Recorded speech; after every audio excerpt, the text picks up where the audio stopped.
আজকের এই ভিডিওতে আমরা রায় ও মার্টিন প্রশ্নবিচিত্রার পঞ্চম শ্রেণীর তৃতীয় পর্যায়ের মূল্যায়ন 2025 অর্থাৎ ফাইনাল এক্সামের পরিবেশ বিষয়ের যে 5 দাগের প্রশ্নপত্র রয়েছে অর্থাৎ কন্টাই মডেল ইনস্টিটিউশন এই বিদ্যালয়ের সমস্ত প্রশ্নের উত্তরগুলি সমাধান করব। প্রশ্নপত্র সমাধান করার আগে বলে দিই, আমার পরবর্তী ভিডিওগুলি বানাতে অনুপ্রাণিত করার জন্য চ্যানেলটিকে অবশ্যই সাবস্ক্রাইব করে নেবে এবং এই ভিডিওটিকে লাইক, কমেন্ট ও শেয়ার করে দেবে। প্রথমে আছে বিভাগ কতে একই দাগে নিচের প্রশ্নগুলি নির্দেশ অনুযায়ী উত্তর দাও। 1 আছে শূন্যস্থান পূরণ করো। বিকল্প প্রশ্নটি লক্ষণীয়। কতে আছে বট গাছের ঝুড়ি হলো এটা হবে অস্থানিক স্তম্ভ প্রকৃতির মূল। এরপরে অথবা এটা আছে বুকে ভর দিয়ে হেঁটে বেড়ানো প্রাণীদের এটা হবে সরীসৃপ বলে। এরপরে খতে আছে সর্পগন্ধার মূল থেকে এটা হবে রেসার পেন উপকার পাওয়া যায়। এরপরে 1 থেকে 2 আছে সত্য বা মিথ্যা নির্বাচন করো। কতে আছে মুখ্য জোয়ারের 12 ঘন্টা 26 মিনিট পরে গৌণ জোয়ার হয়, এটা সত্য হবে। এরপরে খতে আছে 1949 সালে বৃহস্পতির ওপর উল্কা পতনের কারণে এক বিশাল গর্তের সৃষ্টি হয়েছিল, এটা মিথ্যা হবে। এরপরে 1 থেকে 3 আছে বিশ্বদৃশ্য শব্দটি চিহ্নিত করে লেখো। এখানে হচ্ছে বিশ্বদৃশ্য এটা হবে ডাইনোসর। এরপরে 2 থেকে আছে নিচের প্রশ্নগুলির সংক্ষিপ্ত উত্তর দাও যে কোনো 5টি। 2 থেকে 1 আছে মহাবিশ্ব কাকে বলে, এর উত্তরটি হলো মহাকাশের কোটি কোটি ছায়াপথ, নক্ষত্র, গ্রহ, উপগ্রহ, উল্কা, ধূমকেতু প্রভৃতি সমাবেশকে মহাবিশ্ব বা বিশ্ব ব্রহ্মাণ্ড বলে। এরপরে 2 আছে সমুদ্র উপকূলবর্তী এলাকার মানুষ কোন প্রাকৃতিক দুর্যোগে সবথেকে বেশি ক্ষতিগ্রস্ত হয়, এটা হবে সমুদ্র উপকূলবর্তী এলাকার মানুষ ঘূর্ণিঝড় ও সুনামি এই প্রাকৃতিক দুর্যোগগুলির থেকে সবথেকে বেশি ক্ষতিগ্রস্ত হয়। এরপরে 2 থেকে 3 আছে যে কোনো খাদ্যের মধ্যে নিহিত শক্তি আসল উৎস কি, এর উত্তরটি হবে যে কোনো খাদ্যের মধ্যে নিহিত শক্তির আসল উৎস হলো সূর্য।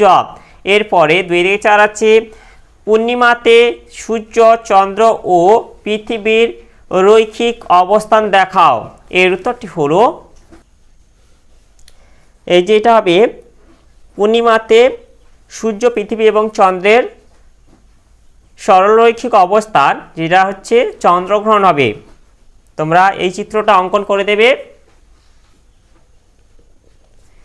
এরপরে 2 থেকে 5 আছে খনিজ সম্পদের 2টি উৎস লেখো, এর উত্তরটি হলো খনিজ সম্পদের উৎস হলো এটা হবে খনি। এরপরে 2 থেকে 6 আছে আকর্ষক গাছকে কিভাবে সাহায্য করে, এর উত্তরটি হলো আমরা এখান থেকে বলে দেব লতানো গাছগুলির কাণ্ড অত্যন্ত সরু, রসালো ও নরম হওয়ায় এরা খাড়া হয়ে দাঁড়াতে পারে না। খাড়া হয়ে দাঁড়ানোর জন্য এদেরকে পাশে থাকা শক্ত কিছুকে অবলম্বন করতে হয়, তাই এদের কিছু পাতা রূপান্তরিত হয়ে আকর্ষে পরিণত হয়।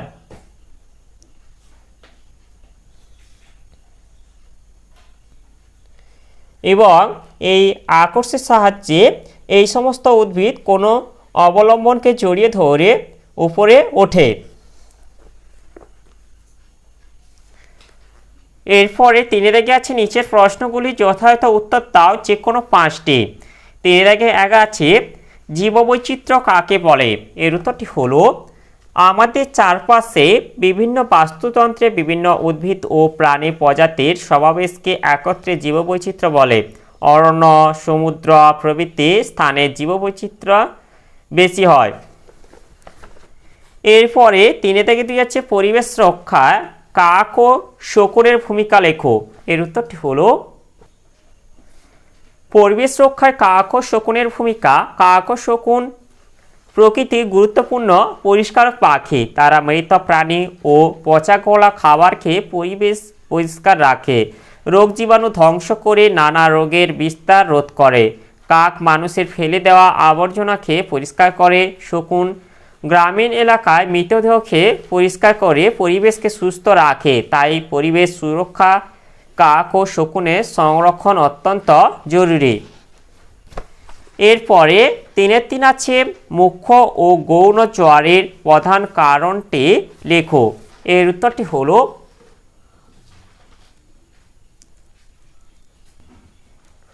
মুখ্য জোয়ারের প্রধান কারণ হলো চাঁদের আকর্ষণ এবং গৌণ জোয়ারের প্রধান কারণ হলো পৃথিবীর ঘূর্ণন। এরপরে 3 আছে সবুজ উদ্ভিদের খাদ্য তৈরিতে প্রয়োজনীয় উপাদানগুলি কী কী? সবুজ উদ্ভিদের খাদ্য তৈরিতে প্রয়োজনীয় উপাদানগুলি হলো আলো, জল, কার্বন ডাইঅক্সাইড। এরপরে 3 আছে পৃথিবী থেকে অধুনালিপ্ত বা লুপ্তপ্রায় জীবগোষ্ঠীর অবলুপ্তির 2টি কারণ লেখো। এর উত্তরটি হলো পৃথিবী থেকে অধুনালুপ্ত বা লুপ্তপ্রায় জীবগোষ্ঠীর অবলুপ্তির 2টি কারণ হলো, এক হচ্ছে বাসস্থান হ্রাস। মানুষের চাহিদা ও বাসস্থান নির্মাণের জন্য মানুষ বনভূমির গাছ কেটে ফেলছে। এর ফলে বনভূমিতে বাসরত জীবগোষ্ঠীর বাসস্থান হ্রাস পাচ্ছে, ফলে জীবগোষ্ঠী ধীরে ধীরে লুপ্তপ্রায় হয়ে যাচ্ছে। এরপরে আছে চোরা শিকার। মানুষের চাহিদা ও শখ পূরণের জন্য চোরা শিকারীরা কিছু কিছু জীবদের প্রচুর পরিমাণে শিকার করে সেগুলিকে বিক্রি করে দিচ্ছে। এই জন্য কিছু কিছু জীব এখন লুপ্তপ্রায় হয়ে গেছে। এরপরে 3-6 আছে একজন সচেতন ছাত্র হিসেবে পরিবেশ রক্ষায় তোমার ভূমিকা কি হতে পারে লেখো। এর উত্তরটি হলো আমি একজন সচেতন ছাত্র হিসেবে পরিবেশ রক্ষার জন্য কয়েকটি গুরুত্বপূর্ণ কাজ করতে পারি।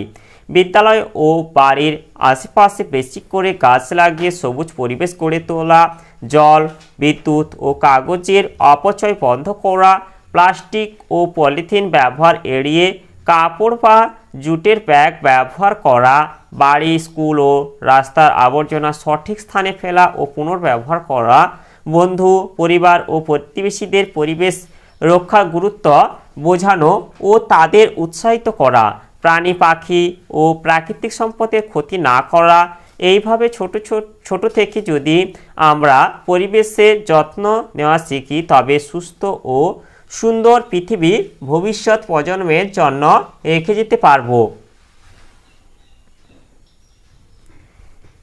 এরপরে বিভাগ খতে আছে 4 শূন্যস্থান পূরণ করো। 4-1 আছে স্বাধীন ভারতের প্রথম প্রধানমন্ত্রী ছিলেন, এটা আবুল কালাম আজাদ। এরপরে 4-2 আছে প্রেসার কুকার কেনার সময় এটা ISI চিহ্ন দেখে নিতে হয়। এরপরে 5 আছে সত্য বা মিথ্যা নির্বাচন করো।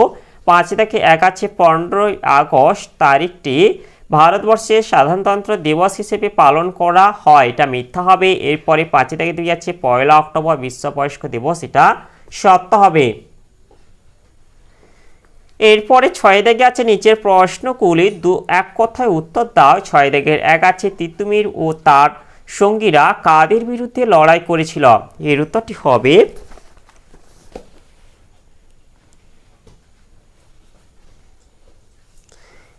তিতুমির ও তার সঙ্গীরা ইংরেজ আর তাদের দেশীয় সঙ্গী জমিদারদের অন্যায় ও জুলুমের বিরুদ্ধে লড়াই করেছিলেন।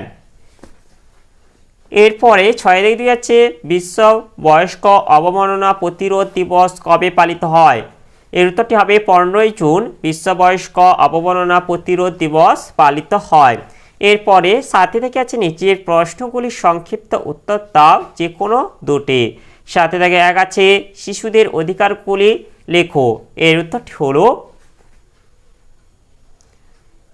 শিশুদের অবশ্য প্রয়োজনীয় অধিকারগুলি হলো 1 হচ্ছে বেঁচে থাকার অধিকার, 2 খাদ্য ও পানীয় জল পাওয়ার অধিকার, 3 স্বাস্থ্য ভালো রাখা, অসুখ হলে চিকিৎসা পাওয়ার অধিকার, 4 অবৈতনিক ও বাধ্যতামূলক শিক্ষা লাভের অধিকার, 5 নিজের নাম পরিচয় জানা ও প্রকাশ করার অধিকার, 6 নিজের মত প্রকাশ ও আলোচনা স্বাধীনতা, 7 মারধর ও মানসিক পীড়ন থেকে সুরক্ষার অধিকার প্রভৃতি। এরপরে 7-2 আছে বাল্যবিবাহ উচিত নয় কেন? এর উত্তরটি হলো 18 বছরের কম বয়সী মেয়েরা মানসিক ও শারীরিকভাবে বিয়ের জন্য উপযুক্ত নন। এই সময় মেয়েদের শিক্ষা অর্জনের কাল। শিক্ষা অর্জন থেকে বঞ্চিত করে কম বয়সে বিয়ে দিয়ে দিলে তার শারীরিক ও মানসিক বিকাশ বাধাপ্রাপ্ত হবে।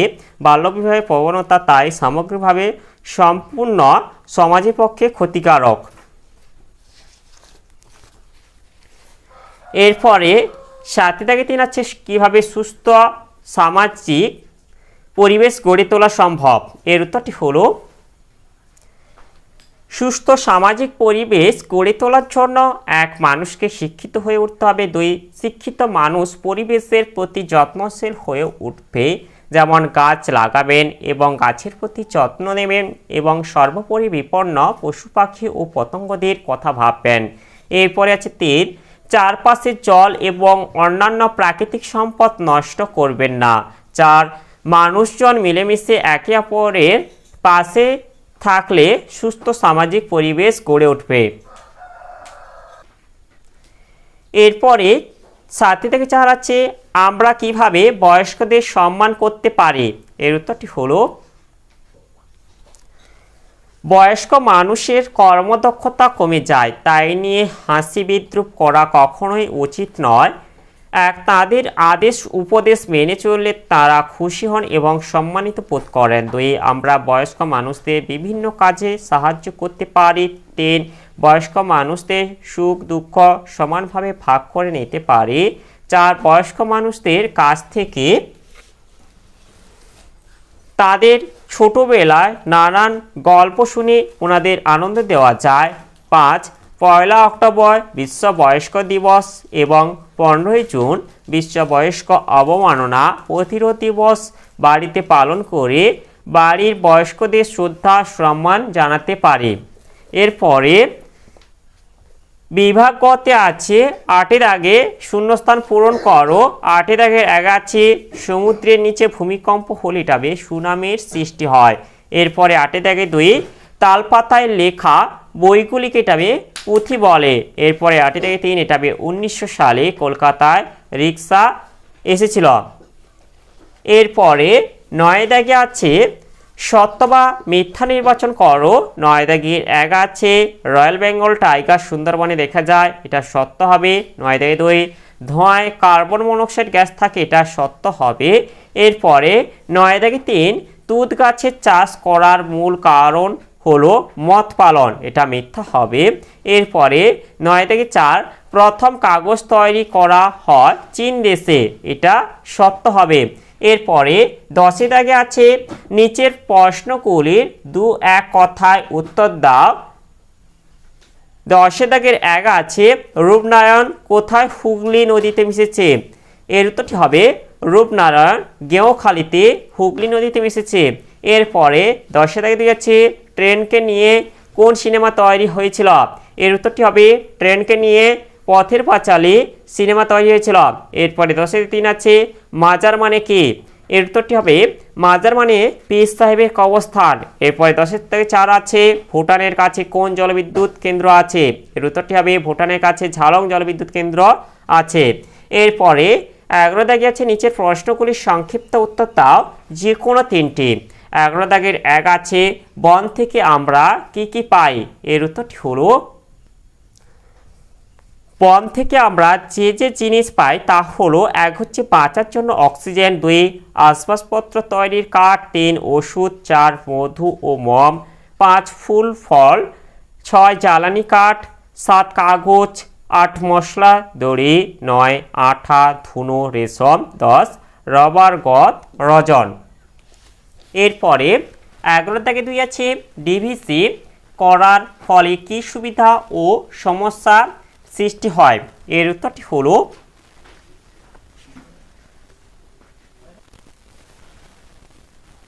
সুবিধা 1 হচ্ছে ডিভিসির বিভিন্ন বাঁধ নির্মাণের ফলে নিম্ন দামোদর উপত্যকাকে বন্যার হাত থেকে রক্ষা করা গেছে। 2 ডিভিসি জলবিদ্যুৎ কেন্দ্রগুলিতে বিদ্যুৎ তৈরি হয় যা পার্শ্ববর্তী এলাকার কাজে লাগে। 3 বাঁধ নির্মাণের ফলে বৃষ্টিহীন সময়ে জলসেচের ব্যবস্থা হয়েছে। 4 এছাড়া মাছ চাষ, পর্যটন কেন্দ্র স্থাপন, যাতায়াত ব্যবস্থা উন্নতি হয়ে ডিভিসি গঠনের ফলে। এরপরে অসুবিধা যেটা হচ্ছে, এক হচ্ছে বর্ষার সময় জলাধার থেকে অতিরিক্ত জল ছাড়ার ফলে প্রায় বন্যার পরিস্থিতি সৃষ্টি হয়। 2 জলাধার তৈরির ফলে প্রচুর গাছপালা ধ্বংস হয়েছে এবং বসতিকে স্থানান্তরিত করা হয়েছে। এরপরে 11-3 আছে পঞ্চায়েত কিভাবে লুপ্তপ্রায় মাছ বাঁচাতে পারে। এর উত্তর হলো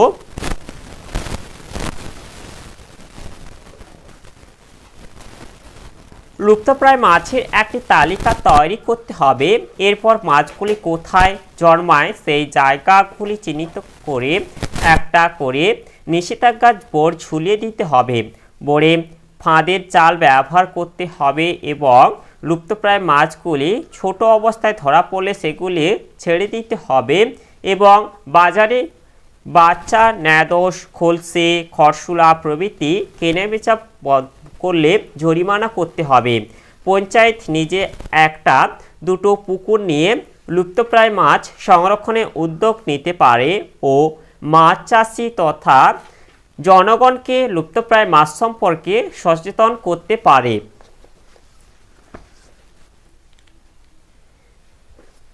এরপরে 11-4 আছে বাংলার মানুষ কিভাবে বাংলা ভাগের বিরুদ্ধে লড়াই করেছিল। এর উত্তরটি হলো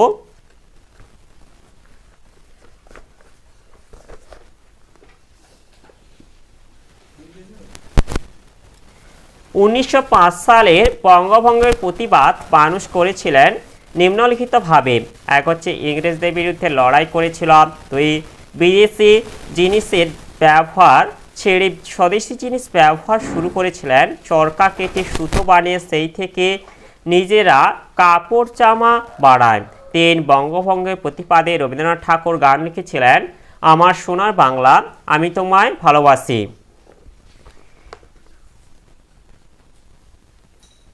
এরপরে 11-5 আছে অপ্রচলিত শক্তি সম্বন্ধে যা জানো সংক্ষেপে লেখো। এর উত্তরটি হলো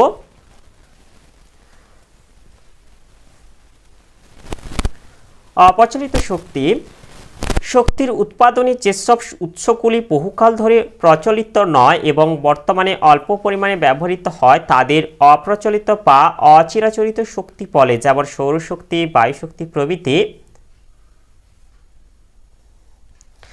এরপরে এর সঙ্গে যোগ করে দেব অপ্রচলিত শক্তি সুবিধা।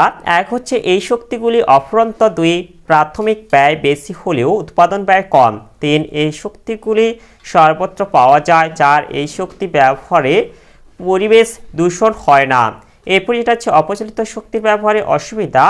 1 এই শক্তি উৎপাদনে প্রাথমিক ব্যয় অনেক বেশি। 2 এই শক্তি ব্যবহারের জন্য উন্নত প্রযুক্তির প্রয়োজন। 3 এই শক্তির উৎপাদন ক্ষমতা কম। এর সঙ্গে তোমরা এটা যোগ করে দেবে প্রচলিত শক্তির উৎস যেমন কয়লা, খনিজ তেল প্রভৃতি এক সময় শেষ হয়ে যাবে, যেহেতু সৌরশক্তি, বাতাস, ভূগর্ভস্থ তাপ, জোয়ার ভাটার শক্তি প্রভৃতি পৃথিবীতে অবাধ পরিমাণে রয়েছে, তাই অপ্রচলিত শক্তির ব্যবহার ভবিষ্যতে বাড়বে। তাহলে আজকের ভিডিওতে আমরা যে 5 দাগে কনটাই মডেল ইনস্টিটিউশন এই বিদ্যালয়ের সমস্ত প্রশ্নের উত্তরগুলি করলাম। আর ভিডিওটি শেষ করার আগে বলে দিই, তোমরা যারা এখনও পর্যন্ত চ্যানেলটিকে সাবস্ক্রাইব করোনি অবশ্যই চ্যানেলটিকে সাবস্ক্রাইব করে বেল আইকনটি অল করে দেবে, যা পরবর্তী ভিডিওগুলি নোটিফিকেশান তাড়াতাড়ি পাওয়ার জন্য।